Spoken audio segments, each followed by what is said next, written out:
Hello friends. चलिए आज की क्लास शुरू करते हैं। आज की क्लास में हम उत्तर प्रदेश सरकार की योजनाएं देखेंगे एमसीक्यूज फॉर्मेट में। यूपी की जितनी भी योजनाएं हैं सारी योजनाओं को एमसीक्यूज फॉर्मेट में कन्वर्ट कर दिया गया है और उनको चार क्लासेज में मीन्स चार भाग में बांट दिया गया है। 25-25 क्वेश्चन की क्लासेज होंगी और उन चारों क्लासेज में आपकी सारे जितनी भी योजनाएं हैं यूपी की वो आ जाएंगी। जो लोग भी नए हैं वो जाके चैनल पर बीपीओ की अगर आप तैयारी कर रहे हो तो सारी क्लासेज प्लेलिस्ट बनी हुई है, पड़ी हुई है, उनको देख सकते हो। जूनियर असिस्टेंट की तैयारी कर रहे हो तो उसकी भी प्लेलिस्ट बनी हुई है, उसकी भी सारी क्लासेज हैं। तो पहला देखते हैं, उत्तर प्रदेश में पाइप पेयजल योजनाओं की संचालन एवं अनुरक्षण नीति 2024 के संबंध में सत्य कथनों की पहचान कीजिए। कुछ नीतियां, योजनाएं तो आपकी हैं ही हैं, जो आपके टॉपिक में है उससे संबंधित अगर कोई नीति भी है ना वो भी इंपॉर्टेंट है आपके लिए, ध्यान रखना। खास तौर से बीपीओ वालों के लिए जो आपका पेयजल योजना आपके सिलेबस में ही लिखा है, स्वास्थ्य योजनाएं आपके सिलेबस में लिखा है, बाकी अन्य योजनाएं जो हैं जिनका जिक्र है जैसे आरजीएसए हो गया, है ना, जीपीडीपी हो गया, जिनका सिलेबस में जिक्र है ये बहुत ज़्यादा इंपॉर्टेंट हो जाती हैं, तो पेयजल योजनाओं का भी जिक्र है आपका, तो इससे संबंधित कोई भी चीज़ है आपके लिए इंपॉर्टेंट है। तो ये सत्य कथनों की पहचान करनी है। नई नीति जारी की है यूपी गवर्नमेंट ने, तो यह बोल रहा है कि यह नीति 2015 की पाइप पेयजल संचालन एवं अनुरक्षण नीति के स्थान पर आई है। दूसरा है जल जीवन मिशन 2019 में शुरू किया गया था, जिसमें राष्ट्रीय ग्रामीण पेयजल कार्यक्रम को समाहित किया गया है। इसका कहना है कि राष्ट्रीय ग्रामीण पेयजल कार्यक्रम जो है ना 2019 से पहले तक यही चल रहा था, फिर इसको समाहित कर दिया गया किसमें, जल जीवन मिशन में, जो 2019 से शुरू हुआ था। आप लोग कमेंट सेक्शन में जवाब बताते चलना, ठीक है। इसका क्या हो जाएगा, दोनों सही हो जाएंगे आपके। आगे चलते हैं, उत्तर प्रदेश डेयरी विकास एवं दुग्ध उत्पादन संवर्धन नीति 2022। क्योंकि डेयरी दुग्ध उत्पादन ये सब ग्रामीण विकास से ही संबंधित है, गांव में ही ये सारी चीजें होती हैं, तो इसके संबंध में सत्य कथनों की पहचान करनी है। यह नीति 13 अक्टूबर 2022 से अगले 5 वर्षों के लिए लागू है, पहला कथन। दूसरा, इस नीति के अंतर्गत अगले 5 वर्षों में 5,000 करोड़ रुपए के पूंजी निवेश का लक्ष्य रखा गया। क्योंकि यूपी पीसीएस का इस बार जो पेपर आया ना बहुत ज्यादा तथ्यात्मक आया। अब चूंकि आपका जो एग्जाम है BPO UP triple S C लेगी, तो यूपी ट्रिपल एस सी इस लेवल तक तो नहीं जाएगी, लेकिन ये जरूरी है कि तथ्यात्मक चीजें आपको सारी पता हो, कुछ भी नहीं कहा जा सकता। दूसरा है, इस नीति के अंतर्गत एफपीओ, फार्मर प्रोड्यूसर्स ऑर्गेनाइजेशन, सरकारी संस्थाओं तथा निजी क्षेत्र के उद्यमियों को नई दुग्ध प्रसंस्करण एवं दुग्ध उत्पाद बनाने वाली डेयरी इकाइयां उपलब्ध कराई जाएगी। इनमें से आपको बताना है कौन कौन सही हैं, तो सभी कथन आपके क्या हो जाएंगे, सही हो जाएंगे। अगले उस पर चलते हैं, उत्तर प्रदेश मिलेट्स पुनरुद्धार कार्यक्रम के संबंध में सत्य कथनों की पहचान करनी है। मिलेट्स आपको पता है, मोटा अनाज के बारे में बात हो रही है, ज्वार बाजरा रागी वगैरह, इसके बारे में पुनरुद्धार कार्यक्रम चल रहा है, उसके बारे में आपको सत्य कथन बताना है, कौन सा सही है कौन सा नहीं। इस कार्यक्रम की मंजूरी 28 जनवरी 2023 को मिली थी। डेट्स बहुत इंपॉर्टेंट है, खास तौर से जो लास्ट 1 या 2 साल में योजनाएं आई हैं उनकी, जो 2026-27 तक संचालित की जाएगी। इसका क्रियान्वयन प्रदेश के सभी 75 जिलों में किया जाएगा। दोनों सही हैं या इनमें से कोई नहीं, तो इसमें क्या हो जाएगा, दोनों सही हो जाएंगे। अगले उस पर आते हैं, उत्तर प्रदेश मिलेट्स पुनरुद्धार कार्यक्रम के संबंध में सत्य कथनों की पहचान करनी है। इस कार्यक्रम के अनुसार अगले 4 वर्षों तक मिलेट्स के मिनी बीज किट 2.5 लाख कृषकों को निःशुल्क वितरित किए जाएंगे। देखो इसमें 2-3 फैक्ट हैं। पहला तो 2.5 लाख कृषकों को वितरित करनी जानी है किट। इस किट में क्या होगा, मिलेट्स के बीज होंगे, किट मिनी होगी, ठीक है ये, और ये अगले 4 वर्षों तक प्रोवाइड करा। दूसरा है, चयनित कृषकों में 25% अनुसूचित जाति जनजाति के कृषकों का होना अनिवार्य है, ये स्लैश होगा यहाँ पर। तो आपको बताना है कौन सा सही होगा, इसमें भी दोनों सही हो जाएंगे आपके। अगले उस पे आते हैं, उत्तर प्रदेश सौर ऊर्जा नीति 2022 के संबंध में सत्य कथनों की पहचान करनी है। इस नीति के लिए नोडल एजेंसी के रूप में उत्तर प्रदेश नवीन एवं नवीकरणीय ऊर्जा विकास एजेंसी यूपी नेडा को नामित किया गया है। पहला है, निजी क्षेत्र में सौर पार्क की स्थापना हेतु ग्राम पंचायत की भूमि 15,000 प्रति एकड़ प्रति वर्ष की दर से, ये दर है, ठीक है, 1 एकड़ का 15,000 मिलेगा 1 वर्ष का, इस दर से 30 वर्ष की अवधि के लिए पट्टे पर दी जाएगी। अगला ऑप्शन है, इसके तहत उत्तर प्रदेश में आगामी 5 वर्षों में सौर ऊर्जा परियोजनाओं से 22,000 मेगावाट विद्युत उत्पादन क्षमता का लक्ष्य रखा गया। 2022 की नीति है, 27 तक मतलब इन्हें कितना 22,000 मेगावाट उत्पादन का लक्ष्य रखा गया है। ये बोल रहा है, आप लोगों को बताना है कौन सा सही है कौन सा गलत। तो यहाँ पर सभी कथन सही हो जाए। अगले उस पे आते हैं, छठवें क्वेश्चन पर। उत्तर प्रदेश सौर ऊर्जा नीति 2022 के संबंध में सत्य कथनों की पहचान करनी है। ये जो नीति है, अगला इसमें क्या पूछ रहा है, ये सारे ऑप्शन है आपके, जो 22,000 मेगावाट है इसको डिस्ट्रीब्यूट करके बता रहा है कि इसमें भी इन्होंने, सरकार ने लक्ष्य रखा गया अलग अलग कि सोलर रूफटॉप से हमें कितनी बनानी है, जो सोलर पार्क है उससे कितनी ऊर्जा बनानी है, इस तरीके से। तो इस नीति के तहत सोलर पार्क की स्थापना से 14,000 मेगावाट ऊर्जा उत्पादन का लक्ष्य है। इस नीति के तहत रूफटॉप आवासीय क्षेत्र से 4500 मेगावाट ऊर्जा उत्पादन का लक्ष्य है। इस नीति के तहत पीएम कुसुम योजना से 2000 मेगावाट विद्युत उत्पादन का लक्ष्य है। और अगला ऑप्शन है, सभी कथन सही हैं। तो आप लोगों को बताना है कौन सा कथन सही होगा कौन सा नहीं। तो इसमें सभी कथन सही हैं। इसको याद कर ले दो। कोशिश ये की जा रही है इस क्लास के माध्यम से हर स्कीम के बारे में ऑलमोस्ट सारे फैक्ट आप लोगों के पास ऑप्शन के फॉर्मेट में पहुंच जाए। आगे चलते हैं। उत्तर प्रदेश जनसंख्या नीति 2021 से 30, सन याद रखना। जनसंख्या नीति जो टारगेट की गई है 2021 से 30, 10 वर्षों के लिए है, के संबंध में सत्य कथनों की पहचान करनी है। इसके पहले उत्तर प्रदेश में जनसंख्या नीति 2000 लागू थी, जो कि राज्य की अपनी पहली जनसंख्या नीति थी। 2000 की जो जनसंख्या नीति थी, इसके अनुसार क्या लक्ष्य रखा गया था, कुल प्रजनन दर, इसे बोलते हैं टोटल फर्टिलिटी रेट, TFR, इसको 2016 तक 2.1 की अगर प्रजनन दर हो किसी महिला की पूरे यूपी में, अगर 2.1 आ गई तो प्रतिस्थापन दर बोलते हैं। मीन्स फिर जितनी मृत्यु होगी उतना ही क्या होंगे, जन्म होंगे एक समय के पश्चात, और जनसंख्या बढ़ेगी नहीं, फिक्स हो जाएगी। इस स्तर पर लाने का लक्ष्य रखा गया था। जो 2000 की नीति थी उसमें लक्ष्य रखा था कि हमें 2016 तक TFR 2.1% लाना है। इसमें से कौन सा सही है कौन सा नहीं है, दोनों कथन सत्य हो जाएंगे। अगले उस पर चलते हैं। उत्तर प्रदेश जनसंख्या नीति 2021-30 के संबंध में सत्य कथनों की पहचान करनी है। यह नीति 11 जुलाई 2011 को विश्व जनसंख्या दिवस के अवसर पर जारी की गई थी। इस नीति के अनुसार कुल, अब देखो पहले जो बात हो रही थी 2000 की नीति के बारे में बात हो रही थी, अब जो बात हो रही है वो किसकी बात हो रही है, 2021 से 30 वाली जो दूसरी जनसंख्या नीति, इसके बारे में सत्य कथनों की पहचान करनी। तो ये कब जारी हुई, 11 जुलाई 2021 को, ऐसा बोला जा रहा है।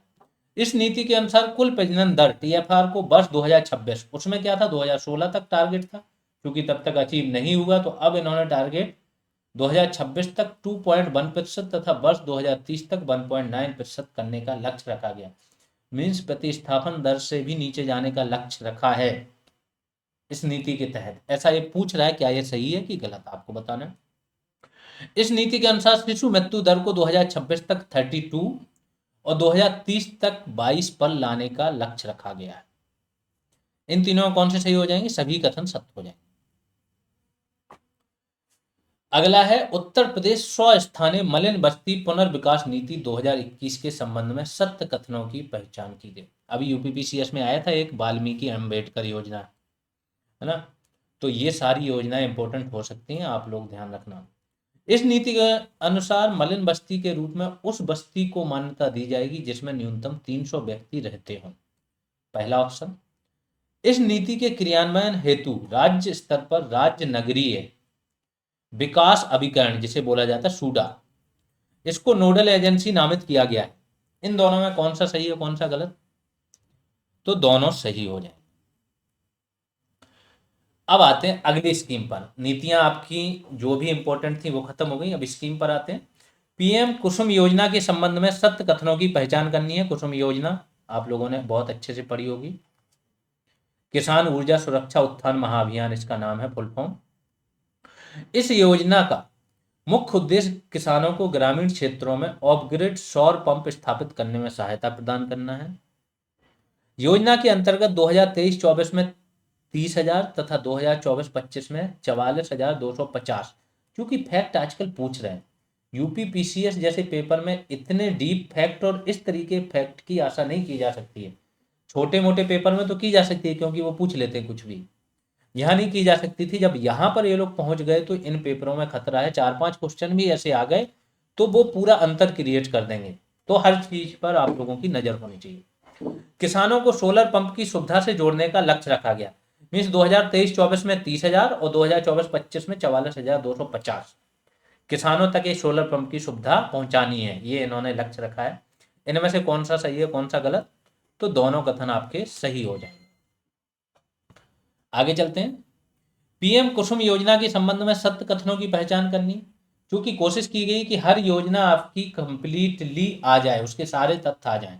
तो अगर किसी योजना पे 3 क्वेश्चन बन रहे तो 3 बनाए गए, किसी पे 2 बन रहे तो 2 बनाए गए। पीएम कुसुम योजना के संबंध में सत्य कथनों की पहचान करनी है। इस योजना के अंतर्गत किसानों द्वारा स्थापित किए जाने वाले सोलर पंप पर केंद्रीय सहायता द्वारा लागत का 30% तथा 30% राज्य सरकार द्वारा प्रदान किया जाएगा। तो टोटल कितना होगा 60%। 30 केंद्र प्रदान करेगी, 30 राज्य, ऐसा ये बोल रहे हैं। आप लोगों को बताना क्या ये सही है कि नहीं। इस योजना के अंतर्गत शेष 40% लागत का वहन किसान द्वारा स्वयं किया जाएगा, ऐसा बोला गया। तो कौन सा सही हो जाएगा, दोनों कथन सही हो जाएंगे। जो 40% है इसको भी लोन के रूप में दे दिया जाएगा, सरकार इसमें भी हेल्प करेगी ऋण दिलाने। हॉट कुक्ड मील योजना के संबंध में सत्य कथनों की पहचान करनी है। ठीक है, पहला ऑप्शन है इस योजना की शुरुआत 24 नवंबर 2023 को अयोध्या से पुनः की गई थी। मतलब ये कहना चाह रहा है कि ये योजना पहले भी लागू थी, बीच में बंद हुई और 24 नवंबर 2023 को अयोध्या से पुनः शुरू की गई। इस योजना का उद्देश्य राज्य के सभी आंगनबाड़ी केंद्रों में पढ़ने वाले 3 से 6 वर्ष, ध्यान रखना 3 से 6 वर्ष तक के बच्चों को गर्म पका भोजन उपलब्ध कराना है। क्या ऐसा है, आप लोगों को बताना है कौन कौन से कथन सही है। तो इसमें दोनों कथन सही हो जाएंगे। हॉट कुक्ड मील योजना किन बच्चों के लिए, 3 से 6 वर्ष तक के बच्चों के लिए जो आंगनबाड़ी केंद्रों में पढ़ रहे हैं। बाकी मिड डे मील तो आपको पता ही है, फिर क्लास 1 से जब 6 वर्ष का कोई बच्चा हो जाता है तो वो क्लास 1 में आ जाता है, तो उसके लिए फिर मिड डे मील चलती है स्कूल में। अगला फिर से है, हॉट कुक्ड मील योजना के संबंध में सत्य कथनों की पहचान कीजिए। इस योजना में प्रति लाभार्थी प्रतिदिन 70 ग्राम खाद्यान्न उपलब्ध कराया जाता है। अगला ऑप्शन, इस योजना का क्रियान्वयन बाल विकास एवं पुष्टाहार, बेसिक शिक्षा, पंचायती राज, ये सारे विभाग हैं, ठीक है, मंत्रालय हैं उनके अंदर विभाग। तो पूछ रहा है बेसिक शिक्षा विभाग, पंचायती राज विभाग, नगर विकास विभाग तथा खाद्य एवं रसद विभाग के समन्वय से किया जाएगा। अगला ऑप्शन है, इस योजना का एक उद्देश्य शिशु मृत्यु दर में कमी लाना भी है। अगला है, इस योजना के अंतर्गत विद्यालय प्रबंध समिति में लाभार्थी बच्चों के 2 अभिभावकों को भी सदस्य बनाया जाएगा। तो इनमें कौन सा सही है आप लोग बताइए। सभी कथन इसमें क्या हो जाएंगे, सही हो जाएंगे कि जो भी लाभार्थी बच्चे हैं उनमें से 2 बच्चों के जो अभिभावक होंगे उनको विद्यालय प्रबंध समिति में भी क्या है, सदस्य बनाया जाएगा, जिससे कि कोई भी अगर योजना बनाई जा रही है, कुछ परिवर्तन किया जा रहा है, वो लोग उसमें पार्टिसिपेट कर पाए। अगला है, बंधन योजना के संबंध में सत्य कथनों की पहचान करनी है। ठीक है, तो एक तो बंधन इसका नाम है, आपको पता होना चाहिए किस चीज से रिलेटेड है। तो पहला ऑप्शन है, इस योजना का प्रस्ताव 10 अक्टूबर 2023 को अनुमोदित किया गया था। योजना का उद्देश्य उत्तर प्रदेश के नगरीय क्षेत्र में अवस्थित सांस्कृतिक, पौराणिक, धार्मिक, ऐतिहासिक महत्व के स्थलों पर और अवस्थापना तथा अन्य सुविधाओं का विकास करना है। इन स्थलों पर क्या है, अवस्थापना मतलब इंफ्रास्ट्रक्चर वगैरह, इस सब का विकास करना है। योजना के अंतर्गत केवल सार्वजनिक भूमि पर ही अवस्थित स्थलों का विकास किया जाएगा, ना कि निजी भूमि पर अवस्थित स्थलों का। इनमें से कौन सा ऑप्शन करेक्ट है आप लोग बताइए। तो इसमें भी क्या हो जाएगा, सभी ऑप्शन करेक्ट हो जाएंगे। अगला क्वेश्चन है, नंदिनी कृषक समृद्धि योजना के संबंध में सत्य कथनों की पहचान करनी है। पहला, इस योजना की शुरुआत सितंबर 2023 में की गई थी। अगला ऑप्शन है, योजना का उद्देश्य राज्य में मवेशियों की नस्ल में सुधार करना तथा दुग्ध उत्पादन बढ़ाना है। तो बताइए इनमें से कौन सा सही होगा? दोनों कथन इसमें से सही हो जाएं। अगले क्वेश्चन पे चलते हैं। ये बीपीओ पेड बैच की जानकारी है। अगर आपने अभी तक बैच ज्वाइन नहीं किया और आप चाहते हो कि आपकी तैयारी को एक स्पीड अप मिले, ठीक है, और सारी चीज़ें प्रॉपर तरीके से मिल जाएं, तो आप ये बैच ज्वाइन कर सकते हो। यहाँ पर ये सारी चीज़ें आपको मिल जाएंगी। ऐप पर जाके भी आप डायरेक्ट बैच ज्वाइन कर सकते हो। प्ले स्टोर पर जीएस रिवॉल्यूशन सर्च करोगे, ऐप डाउनलोड कर लोगे, ऐप में जाओगे, वहाँ पर स्टोर करके एक ऑप्शन होगा, उसके अंदर सारे कोर्सेज मिल जाएंगे जो भी जीएस रिवॉल्यूशन पर चल रहे हैं, और डायरेक्ट वहीं से ज्वाइन करके आपका कोर्स ओपन हो जाएगा, आप पढ़ाई कर सकते हो। ऐसे भी ज्वाइन कर सकते हो। ये सारी चीज़ें, ये फीस है आपकी, इस नंबर पर पेमेंट करके स्क्रीनशॉट भेज दोगे टेलीग्राम या व्हाट्सएप में से किसी एक पर, और इसके बाद कोई क्वेरी अगर है तो इस नंबर पर कॉल कर सकते हो। आगे चलते हैं।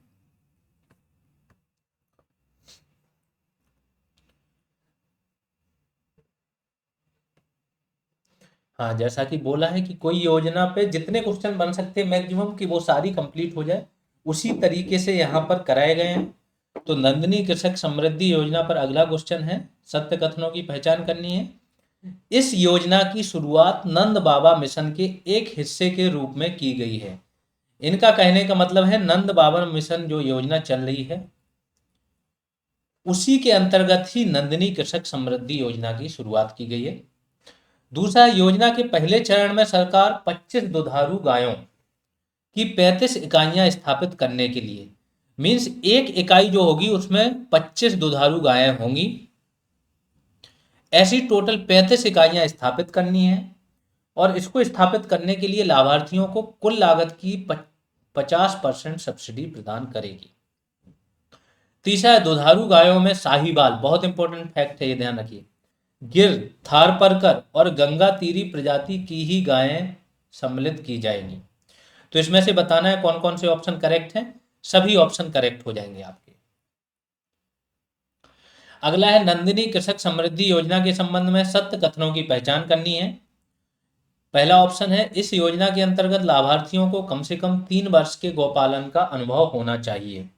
मीन्स जिसे भी इस योजना के अंतर्गत लाभ चाहिए, 50% की सब्सिडी चाहिए, तो कम से कम उसे 3 वर्ष के गौपालन, गाय पालने का अनुभव होना चाहिए।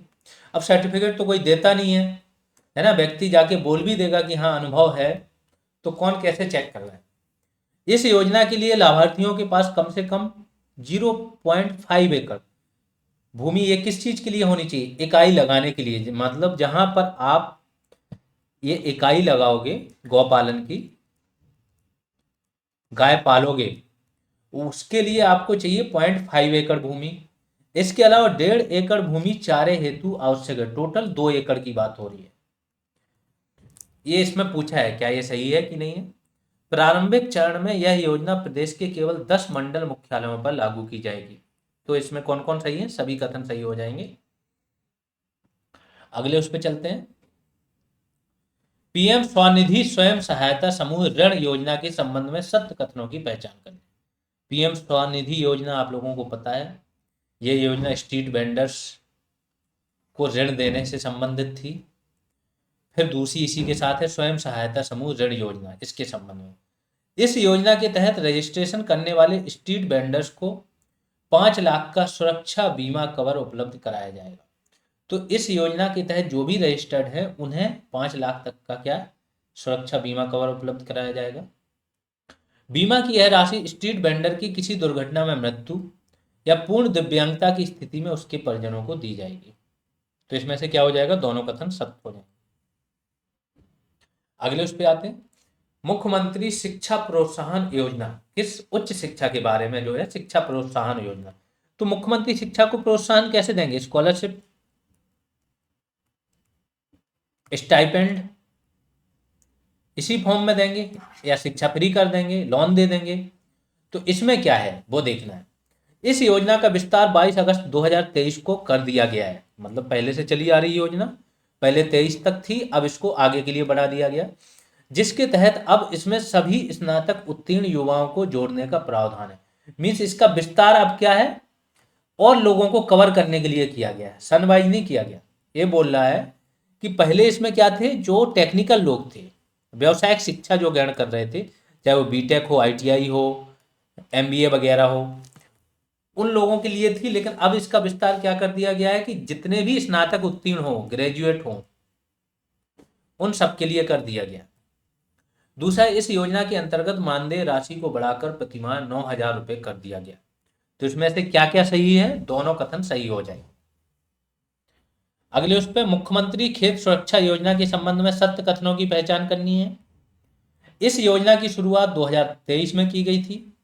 खेत सुरक्षा की बात हो रही, तो खेत को कैसे सुरक्षित करोगे, चारों तरफ बाड़ लगाकर। इस योजना के तहत फसलों को आवारा पशुओं से बचाने हेतु इलेक्ट्रिक सौर बाड़ लगाने के लिए किसानों को प्रति हेक्टेयर लागत का कितना 60% या 1.43 लाख रुपए का अनुदान दिया जाएगा। जो भी कम हो, लागत का अगर 60% कम है तो 60% देंगे, या 1.43 लाख रुपए तक। योजना के अंतर्गत लगाई जाने वाली सोलर फेंसिंग में 12 वोल्ट का करंट प्रवाहित होगा।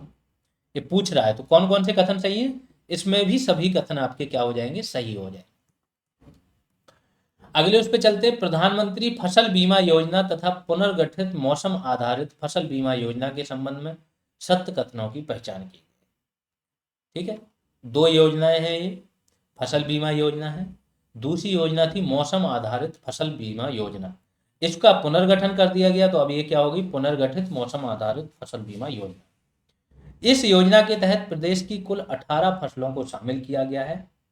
क्योंकि पीएम की योजना है, मतलब केंद्रीय योजना है, लेकिन यूपी में जब से लागू हो, जिस तरीके से लागू हो वो अलग हो सकता है बाकी राज्यों से। तो ये बोल रहा है कि प्रदेश की कुल 18 फसलों को इसमें शामिल किया गया। इस योजना के तहत खरीफ की 10 फसलों और रबी की 8 फसलों को शामिल किया गया। तो इसमें क्या हो जाएगा, दोनों कथन सत्य हो जाएंगे। अगले उस पर चलते हैं, प्रधानमंत्री फसल बीमा योजना के संबंध में सत्य कथनों की पहचान करनी। इस योजना के तहत प्रीमियम अंश खरीफ फसलों के लिए कुल बीमित राशि का कितना 2% है। बहुत इंपॉर्टेंट क्वेश्चन है।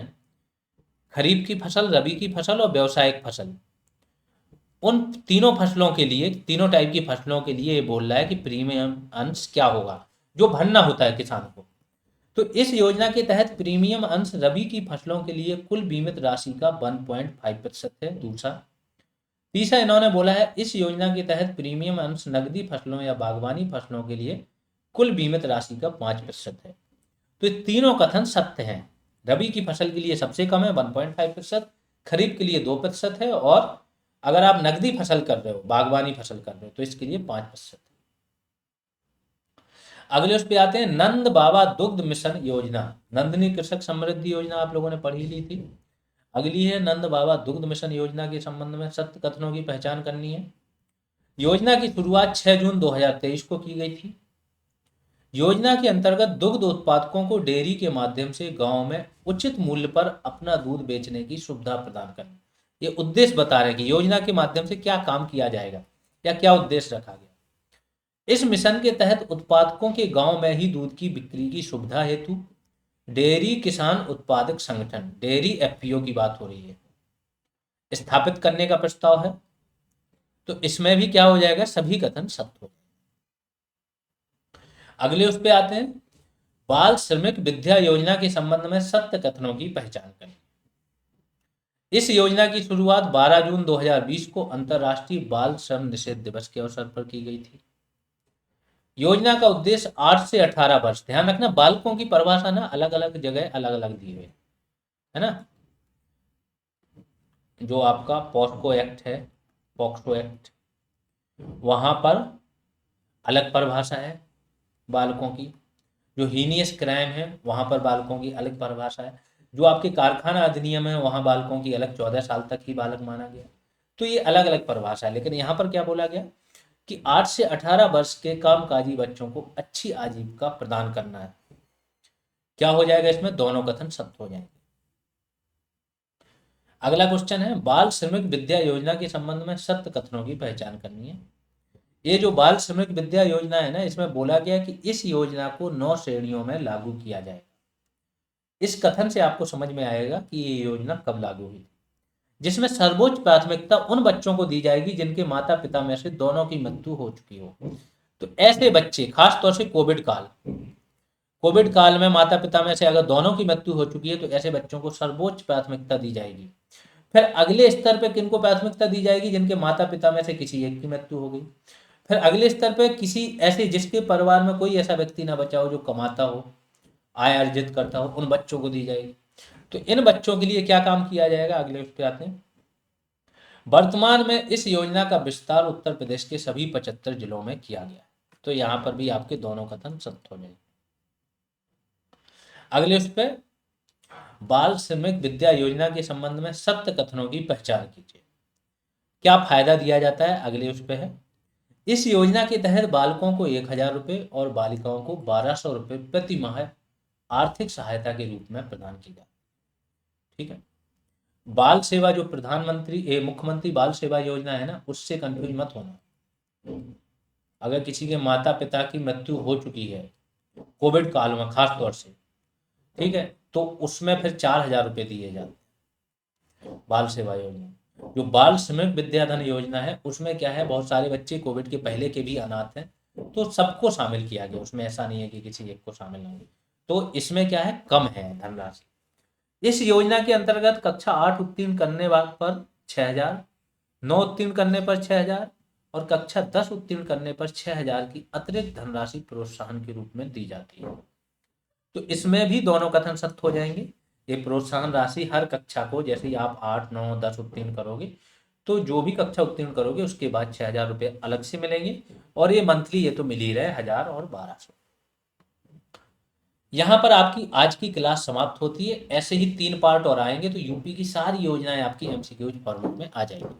ये जूनियर असिस्टेंट का पेड बैच आपका जीएस रिवॉल्यूशन ऐप पर चल रहा है। आप इस प्रोसेस को फॉलो करके उसे ज्वाइन कर सकते हो। अगर आप फॉरेस्ट गार्ड बैच की भी तैयारी कर रहे हो तो भी उसका बैच आपका बहुत अच्छे तरीके से चल रहा है, इसको भी आप ज्वाइन कर सकते हो। ठीक है। बाकी आप लोगों की जिम्मेदारी है, आप लोग भी अपने स्तर पर जहाँ जो भी आपको मिले जिसे पढ़ना है उसके साथ ही चीज़ें शेयर करते रहो। अभी के लिए इतना ही, धन्यवाद।